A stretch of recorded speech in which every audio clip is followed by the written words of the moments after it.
जय श्री कृष्ण दोस्तों। स्वागत है आपका भगवत गीता के 8वें अध्याय में। दोस्तों, इस अध्याय में श्री कृष्ण हमें ब्रह्म, अध्यात्म और कर्म के बारे में बताएंगे। तो चलिए दोस्तों, शुरू करते हैं भगवत गीता का 8वां अध्याय, जिसका नाम है अक्षर ब्रह्म योग। अर्जुन ने कहा, हे पुरुषोत्तम, वह ब्रह्मा क्या है? अध्यात्म क्या है? कर्म क्या है? अधिभूत नाम से क्या कहा गया है? और अधिदेव किसको कहते हैं?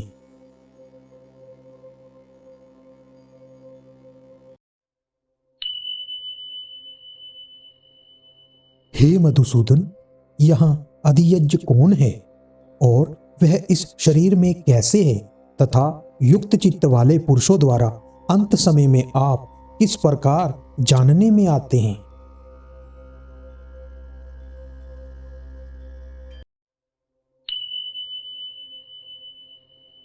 श्री भगवान ने कहा, परम अक्षर ब्रह्मा है। अपना स्वरूप अर्थात जीवात्मा अध्यात्म नाम से कहा जाता है तथा भूतों के भाव को उत्पन्न करने वाला जो त्याग है वह कर्म नाम से कहा गया है।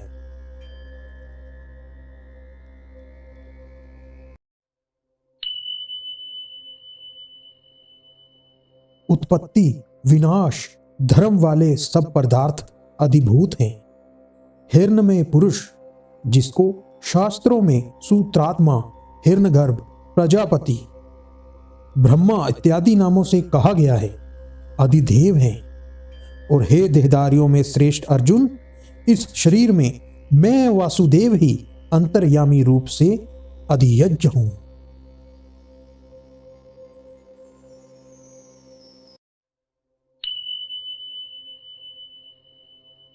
जो पुरुष अंत काल में भी मुझको ही स्मरण करता हुआ शरीर को त्याग कर जाता है वह मेरे साक्षात स्वरूप को प्राप्त होता है, इसमें कुछ भी संशय नहीं है।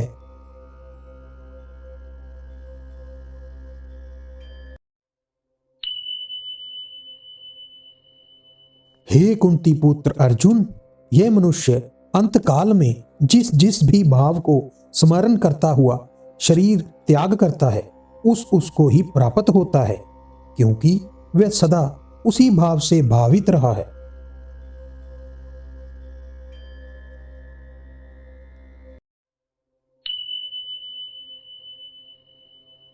इसलिए हे अर्जुन, तू सब समय में निरंतर मेरा स्मरण कर और युद्ध भी कर। इस प्रकार मुझ में अर्पण किए हुए मन बुद्धि से युक्त होकर तू निसंदेह मुझको ही प्राप्त होगा।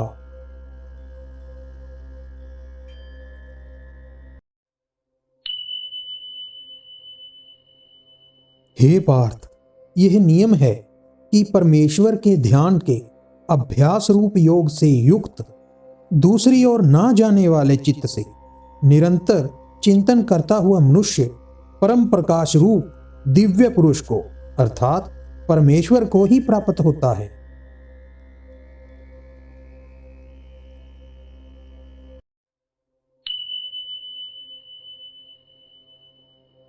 जो पुरुष सर्वज्ञ, अनादि सबके नियंता, अंतर्यामी रूप से सब प्राणियों के शुभ और अशुभ कर्म के अनुसार शासन करने वाला, सूक्ष्म से भी अति सूक्ष्म, सबके धारण पोषण करने वाले अचिंत्य स्वरूप, सूर्य के सदृश नित्य चेतन प्रकाश रूप और अविद्या से अति परे शुद्ध सच्चिदानंद घन परमेश्वर का स्मरण करता है।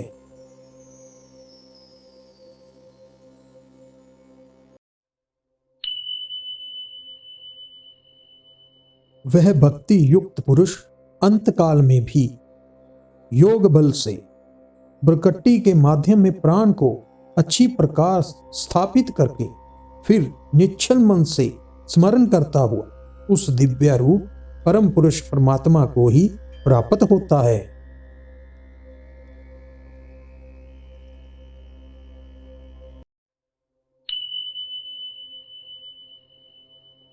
वेद के जानने वाले विद्वान जिस सच्चिदानंद घन रूप परम पद को अविनाश कहते हैं आसक्ति रहित यतनशील सन्यासी महात्मा जन जिसमें प्रवेश करते हैं, और जिस परम पद को चाहने वाले ब्रह्मचारी लोग ब्रह्मचर्य का आचरण करते हैं, उस परम पद को मैं तेरे लिए संक्षेप में कहूंगा।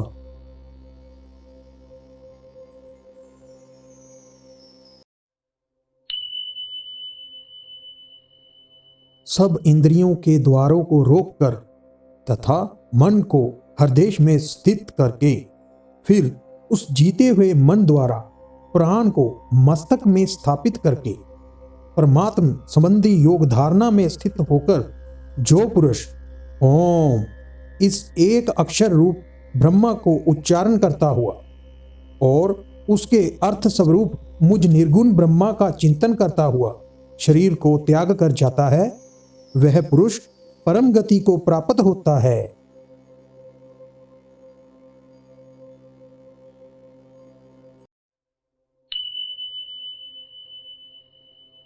हे अर्जुन, जो पुरुष मुझ में अनन्य चित्त होकर सदा ही निरंतर मुझ पुरुषोत्तम को स्मरण करता है, उस नित्य निरंतर मुझ में युक्त हुए योगी के लिए मैं सुलभ हूं, अर्थात उसे सहज ही प्राप्त हो जाता हूं।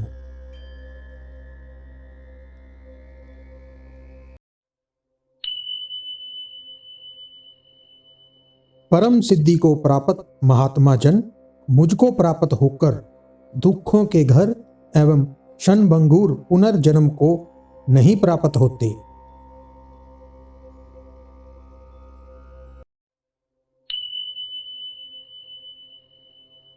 हे अर्जुन, ब्रह्मलोक पर्यंत सब लोग पुनरावती हैं, परंतु हे कुंती पुत्र, मुझको प्राप्त होकर पुनर्जन्म नहीं होता, क्योंकि मैं कालातीत हूं और ये सब ब्रह्मादि के लोग काल द्वारा सीमित होने से अनित्य हैं।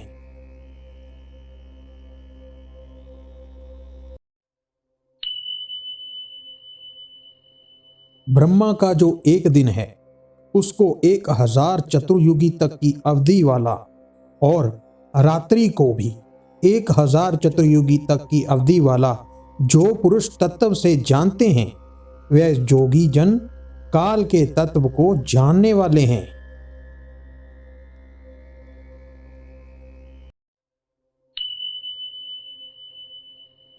संपूर्ण चराचर भूतगण ब्रह्मा के दिन के प्रवेश काल में अव्यक्त से अर्थात ब्रह्मा के सूक्ष्म शरीर से उत्पन्न होते हैं और ब्रह्मा की रात्रि के प्रवेश काल में उस अव्यक्त नामक ब्रह्मा के सूक्ष्म शरीर में ही लीन हो जाते हैं।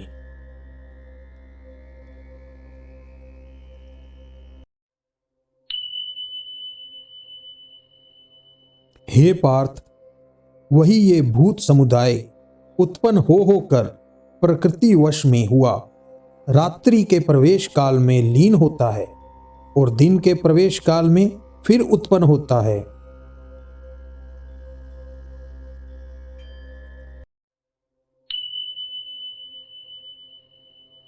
उस अव्यक्त से भी अति परे दूसरा अर्थात विलक्षण जो सनातन अव्यक्त भाव है, वह परम दिव्य पुरुष सब भूतों के नष्ट होने पर भी नष्ट नहीं होता।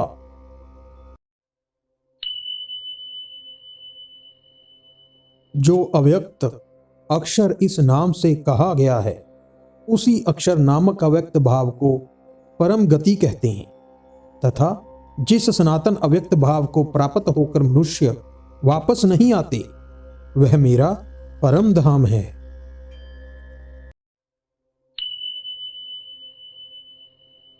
हे पार्थ, जिस परमात्मा के अंतर्गत सर्वभूत हैं और जिस सच्चिदानंद घन परमात्मा से ये समस्त जगत परिपूर्ण है, वह सनातन अव्यक्त परम पुरुष तो अनन्य भक्ति से ही प्राप्त होने योग्य है।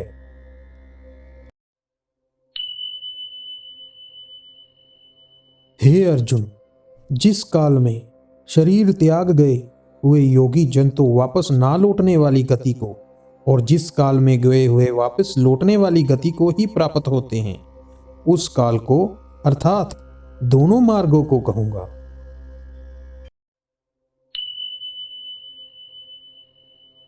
जिस मार्ग में ज्योतिर्मय अग्नि अभिमानी देवता है, दिन का अभिमानी देवता है, शुक्ल पक्ष का अभिमानी देवता है और उत्तर नारायण के 6 महीनों का अभिमानी देवता है, उस मार्ग में मरकर गए हुए ब्रह्मवेता योगी जन उपयुक्त देवताओं द्वारा क्रम से ले जाकर ब्रह्मा को प्राप्त होते हैं।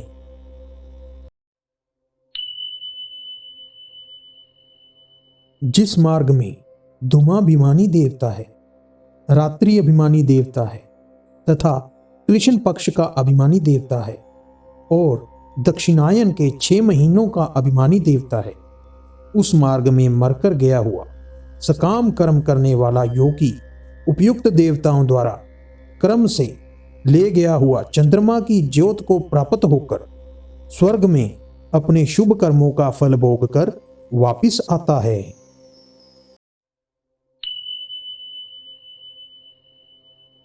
क्योंकि जगत के ये 2 प्रकार के शुक्ल और कृष्ण अर्थात देवयान और पितृयान मार्ग सनातन माने गए हैं। इनमें एक द्वारा गया हुआ जिससे वापिस नहीं लौटना पड़ता उस परम गति को प्राप्त होता है और दूसरे के द्वारा गया हुआ फिर वापिस आता है अर्थात जन्म मृत्यु को प्राप्त होता है।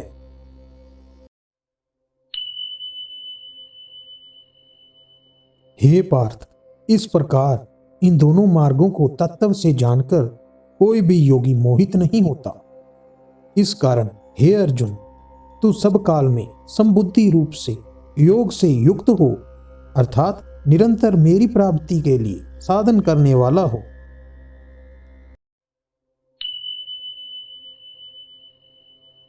योगी पुरुष इस रहस्य को तत्व से जानकर वेदों के पढ़ने में तथा यज्ञ तप और दान आदि के करने में जो पुण्य फल कहा है उस सबको निस्संदेह उल्लंघन कर जाता है और सनातन परम पद को प्राप्त होता है।